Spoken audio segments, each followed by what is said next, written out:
আল্লাহ পাক রব্বুল আলামিনের কোরআনুল কারীমের ঘোষণা, নবীকে মহাব্বত করা, শুধু নবীকে ভালোবাসি ভালোবাসি বলে চিল্লাইলাম আর নবীর আদেশ নিষেধ কিছুই মানলাম না।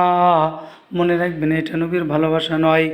নবীর ভালোবাসা হবে আল্লাহ পাক রব্বুল আলামিন কোরআনুল কারীমের মধ্যে যেভাবে বলেন, মা আতাকুমুর রাসূল ফাখুযুহু ওয়া মা নাহাকুম আনহু ফান্তাহু।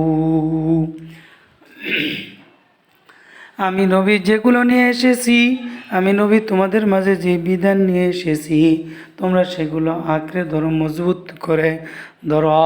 আর আমি যেগুলো থেকে নিষেধ করেছি, তোমরা সেগুলো থেকে বিরত থাকো।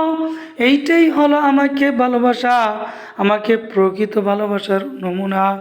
মনে রাখবা, যদি ভালোবাসো, যে ঘটনা বলতেছিলাম, যদি নবীর উপর ভালোবাসা থাকে, নবীর উপর দরুদ ও সালাম পাঠের আমল থাকে, তাকে দুনিয়ার আগুন, জাহান্নামের আগুন তো স্পর্শ করতে পারবে না, এমনকি দুনিয়ার আগুনও তাকে স্পর্শ করতে পারবে না। हर के बाशद आमेले सल्लु मदम आतिशे दोजक शवद बर ওই হারাম। আমাদের নবী, বিশ্ব নবী হযরত মুহাম্মদ মুস্তাফা সাল্লাল্লাহু আলাইহি ওয়াসাল্লামকে নিয়ে সকল নবী গর্ব করেছিলেন।